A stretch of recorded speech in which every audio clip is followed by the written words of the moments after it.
instruction du président de la République française Macron, qui lui a fait savoir, et hier il a dit explicitement, après le sommet de l'OTAN, qu'il faut que les voix qui suscitent, portent, divulguent ce qu'il appelle le sentiment anti-français dans les pays francophones d'Afrique se taisent. Le président français demande à nos chefs d'État africains francophones de fermer nos bouches. Parce que, selon lui, nous cultivons un sentiment anti-français. Mais vous savez très bien que c'est faux. Monsieur le Président Macron, il n'y a pas de sentiment anti-français ici. Ce que vous appelez sentiment anti-français, d'ailleurs, comment vous allez présenter ça? Je suis en train de parler en français, là. J'ai rien contre le français en tant que langue. Je ne parle pas en sénoufou, ou en djoula, ou en sérère, ou en wolof, ou je ne sais quoi, soninké, bambara, ou quoi d'autre. Je parle en français. Je n'ai rien contre le français. J'écris, je m'exprime, je travaille en français. Je n'ai rien contre les Français. Nous n'avons ici, en Afrique francophone, rien contre les Français. Ils sont nombreux, ils ont des entreprises, ils créent des emplois pour nous, ils payent des impôts. Nous sommes nombreux à travailler avec eux, à travailler pour eux. Ils travaillent souvent pour nous. Nous sommes des amis, nous nous marions, nous vivons ensemble, ici comme en France, sans aucune animosité. Donc, ce n'est pas un sentiment contre les Français ou contre le Français. Ce que vous appelez sentiment anti-français en réalité, c'est un ras-le-bol, c'est une révolte, c'est un refus de la mainmise de l'État français sur nos autorités et par ricochet sur nos économies, sur nos peuples. C'est ce que nous refusons. Les relations incestueuses entre l'État français et les États africains, c'est ce que nous refusons. Les relations de connivence entre l'État français et les États africains, c'est ce que nous refusons. Parce que simplement ces relations étouffent la démocratie. Ces relations étouffent le respect des droits de l'homme. Ces relations étouffent la possibilité que nous devons avoir de demander des comptes à nos dirigeants. Ces relations étouffent l'expression plurielle chez nous. Il n'y a que ce que le président dit parce qu'il est d'accord avec Paris, donc c'est ce que lui dit qui est bon. Monsieur le Président, c'est ce qui nous révolte. On a le sentiment que vous êtes complice de nos chefs d'État pour nous brimer.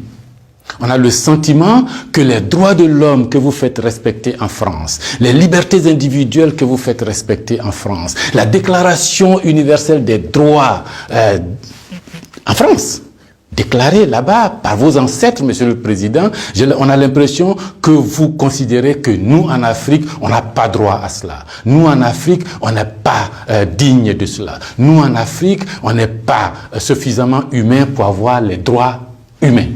C'est ce qui révolte cette jeunesse-là. La conséquence, vous voyez chaque jour de nombreux jeunes essayant d'aller là où les droits sont respectés, là où les libertés sont respectées, et là où on a le sentiment qu'ils sont des hommes. C'est ce qu'il faut changer, Monsieur le Président. C'est ce qu'il faut changer. Vous pouvez parler 1000 fois à nos chefs d'État, vous pouvez leur donner des instructions 1000 fois, mais ça ne changera rien dans la tête des populations africaines ici, dans l'esprit des populations africaines ici. L'idée est que nous voulons redevenir des hommes libres. Nos ancêtres ont été vendus comme des marchandises par vos ancêtres. Comme des marchandises. Pendant de 1500 à 1890, c'est par là. Comme des marchandises. Nous fermons les yeux là-dessus. Nos parents ont été gouvernés par la décision que vos parents ont prise à Berlin de venir s'accaparer nos territoires, nous-mêmes, nos fleuves, nos rivières, nos matières premières, de prendre possession de nous. Ça a duré près d'un siècle. Fermons les yeux là-dessus. Vos prédécesseurs ont considéré que nos chefs d'État devraient être juste des délégués pour eux, pour nous maintenir ici. Comment on peut avoir le sentiment français quand on descend à l'aéroport d'Abidjan, le boulevard qu'on prend s'appelle Giscard d'Estaing. Le pont qu'on emprunte s'appelle De Gaulle.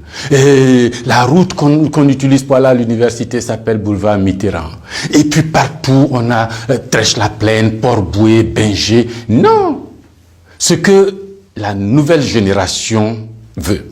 Ce que nous voulons, c'est l'autodétermination. Que nos chefs d'État nous rendent compte ici, qu'ils ne soient pas obligés d'aller vous rendre compte pour se donner une certaine légitimité, comme Macron est d'accord avec moi, comme Chirac est d'accord avec moi, comme le chef d'État français est d'accord avec moi. Donc ici, vous allez faire ce que je dis parce que sinon vous allez avoir des problèmes. Monsieur le Président, tant que ça durera comme ça, les gens ici auront le sentiment que l'État français est complice de leur brimade, de leur pauvreté, de leur chômage. C'est ce que nous voulons changer.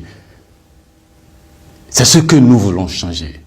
Renvoyer Kako Noboko, renvoyer Kemi Seba, renvoyer Nathalie Yamb, contester les propos de Salif Keïta ou je ne sais qui d'autre, ça ne changera rien. C'est dans la tête de chacun. Chacun de nous, les gens, ces idées-là ont imbibé notre esprit maintenant. Le désir de liberté, vous devez connaître ça. Vos ancêtres se sont battus pour avoir cette liberté. On fait plusieurs guerres pour jouir de cette liberté. Ce que nous voulons, c'est ça. Liberté de commerce, liberté de nous organiser, nous autodéterminer, faire ce qui est bon pour nous sans nuire à vos intérêts. Mais ça ne vous dit pas de venir nous imposer vos intérêts.